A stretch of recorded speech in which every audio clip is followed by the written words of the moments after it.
I'm Jane Lee, and this is Campaign Catchup. It's Thursday, the 21st of April. Today, Guardian Australia's political editor Katharine Murphy is here to talk about the future of the National Disability Insurance Scheme. But first, here's what happened today. Prime Minister Scott Morrison and Labor leader Anthony Albanese rehashed their greatest hits from their first debate on Sky News from the night before. Albanese won that debate, but since it was on cable TV, it was only watched by 175,000 people. Prime Minister Scott Morrison was still smarting from attacks on his leadership since Solomon Islands signed a security pact with China on Tuesday. Morrison refused to say whether Labor was right and the government was first warned about the agreement last year, or whether Pacific Minister Zed Zaselja was right and the government only found out about it when a draft agreement was leaked earlier this year. Instead, he said they'd always been aware of the risk of a deal and that Labor was just taking China's side instead of defending Australia.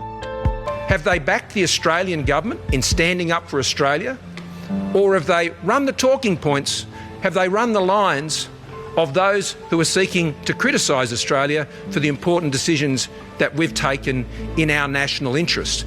The PM was repeatedly challenged for arguing that Labor was working against Australia's national interest in language that politicised national security during the election. You say they're on China's side.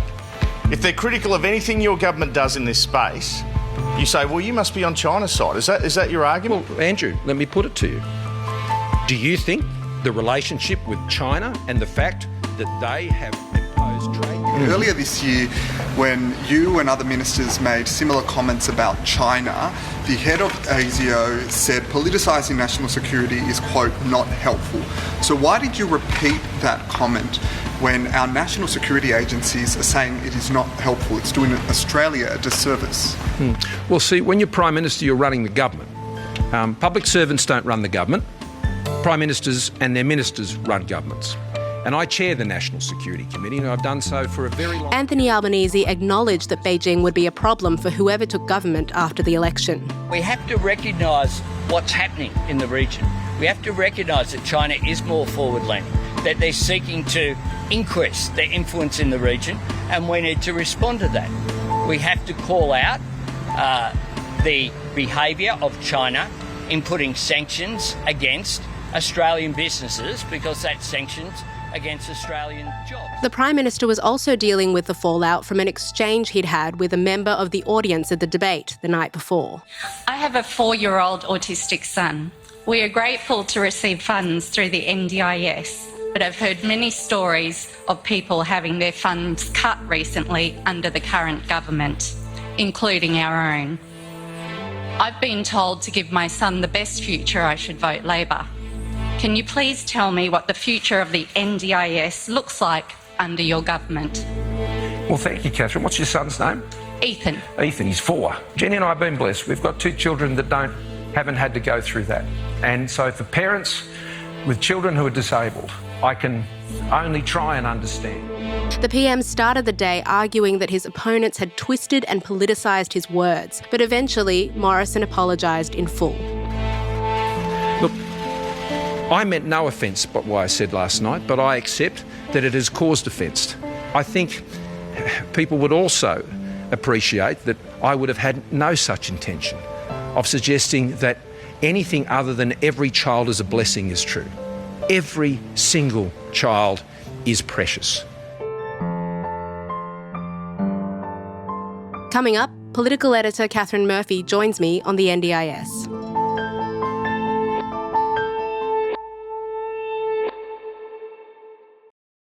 Hey Murph, have you got a lot on today? Bit busy, Jane. How are you going? Just a bit. Just a bit? I'm okay. That's good. I'm okay. Good. Just getting through the podcast. So Murph, for your sins, I know you watched the leaders' debate last night. What went through your mind at that moment when you saw the PM tell Katharine, the mother of a boy with autism, that he and his wife were blessed that, quote, we have 2 children that haven't had to go through that? I thought, oh no. Step back from the landmine, I thought. But too late. The word and the description was out there. And as you've said Jane, obviously this was in response to a question from a woman who has an autistic son, and they had had a reduction in their support package under the National Disability Insurance Scheme. Now, funnily enough, the Prime Minister, I think, was attempting to be empathetic and respectful in the way that he bowled that up. What I think he was trying to do was not assume that he understood the nature of this family's experience. But the minute the observation came out in that way, people were going to be angry. People were going to be offended, and they were going to, we were going to see the reaction that we saw almost in real time, and then overnight into this morning, culminating with the Australian of the Year and very prominent disability advocate Dylan Alcott saying publicly on social media to Scott Morrison, I feel blessed to be disabled. Yeah. And all I really want in a dialogue with the rest of the community is equality, choice and opportunity. And so it was always going to land that way, and that's how it landed. I mean, Murph, you've observed Scott Morrison over many years now. What does it tell us about him that it took some time for him to fully apologise for those comments today? Yeah, well, it's sort of the personality really, isn't it? It's sort of, when criticised, his initial response is always sort of set your jaw and dig in. It's just what he does.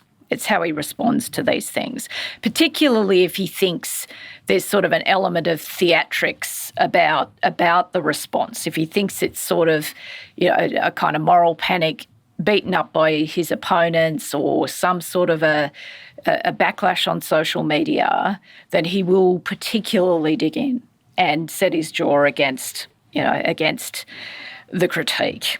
This morning, he sort of showed every sign of doing that. He started with an interview on 2GB with the radio host Ray Hadley, where he basically said those things. Look, I obviously didn't mean any disrespect, but surely people understand what I was trying to say there, and et cetera, et cetera. Then in the period between speaking to Ray Hadley in the electorate of Longman and arriving for a campaign stop in another electorate, the Prime Minister must have had a conversation with Dylan Alcott, because he foregrounded that in his press conference today. And by that stage, I think the Prime Minister had made a judgment. There's a genuine campaign bushfire rolling now, and there is only one option for me, and that's to fall on it with my entire body weight and basically apologise with no weasel words or self-justification. He basically said, I was trying to do right, but I did wrong, and I understand that now, and I'm sorry for it. And his objective now is obviously just moving the caravan past it. I mean, going back to the substance of Katharine's question, though, last night, that question was actually about the future of the NDIS. She said that her son's funding, and she knew many others' funding, had recently been cut. So what's the state of the NDIS now? Yeah, well, this is a really live and legitimate issue out in the community, because obviously this is still a relatively new scheme. It's had a lot of demand, as you would expect. It's the first of its type in the country, and so people have basically rushed to access the services on offer. What we know is the user experience in the NDIS is not great. It's very bureaucratic and difficult and impersonal for a lot of families and users. And also there is a growing debate, obviously, about the sustainability of the scheme in fiscal terms because of the growth in the scheme. So we're sort of at a stage, I guess, in the policy debate about the NDIS that both sides of politics are committed to the scheme. Labor is pointing to a comprehensive review to look at both the user experience and presumably the sustainability of the scheme. And the Coalition is sort of setting up this drumbeat of, we really like this scheme and you can only trust us to pay for it because there's exponential growth in the scheme. We've got to have a talk about how viable this is over the longer term, et cetera, et cetera. I mean, as you say, Labor's promised, if they're elected, to institute a review. We know on the other side, the coalition's been saying for some time now that the scheme is growing at a rate that's just unsustainable. Yep. And so what could the future of the NDIS look like under a coalition government, do you think? Well, I think the government has been setting up for some time the idea that the states will need to kick into this scheme more than they currently are doing. I think the Minister, Linda Reynolds, has set up a proposition where the government wants to look at pricing of services within the scheme, because the price of services being delivered under the NDIS is higher than similar services being delivered for veterans and other benefit recipients. So I think despite the fact that Scott Morrison says literally every 5 minutes we're totally committed to this scheme, he references a family connection with the scheme. I'm passionate about it, I support it. Equally present, though, is this sense that the axe is going to fall. Mm. Now, the majority of the audience in last night's debate, 40%, said that Albanese won the debate. 35% were in favour of Morrison and the rest were undecided. Yep. We're coming to the end of this second week of a 6-week-long campaign. How are the two leaders positioned now on the campaign, in your view? Yes, well, it was, I think, all Anthony Albanese wanted to do in the first leaders' debate was clamber to a point of equivalence with his opponent. That was what he wanted to do psychologically and practically. Obviously, Jane, hardly anyone watched this debate. I think it rated less than Gogglebox, or maybe more than Gogglebox. I can't remember exactly what the figure was. But anyway, look, not many people watched it. Debates don't move the dial. In the 2019 election, I think Bill Shorten, from memory, won the debates now, and he obviously lost the election. So these things at the end of the day don't necessarily portend anything or mean anything. Yeah. But what Albanese wanted to do was to assert himself as being a putative Prime Minister, to conduct himself in that clash with his opponent, looking as though he had command of the detail and looking as though he ought to be there. Which is it's important in a campaign where Scott Morrison is basically telling Australians this is his pitch, right? Better stick with me, the devil you know, because that guy, he's not up to it. So in that sense, I guess it's a bit of a campaign milestone, Jane, because if we think about it over these 2 weeks, obviously Anthony Albanese had a very difficult start, but as the days have gone on, the Prime Minister is being shadowed constantly by his record as Prime Minister.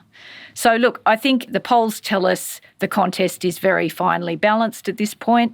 It's not a national narrative campaign, this one. It's a mud fight. It's a scrappy, seat-by-seat mud fight. This is not vaulting ideas and one particular issue that the whole pony show hangs around. This is just a bunch of brawls in a bunch of marginal seats, and at the end there will be a winner and a loser. And right at the moment it feels very evenly, finely balanced. Thanks so much for your time, Murph. No worries. That's your campaign catch-up for today. And for more of Murph's analysis, you have a couple of options. On Full Story today, you can hear Murph's trip to Tasmania, where she met several people who couldn't name the Labor leader.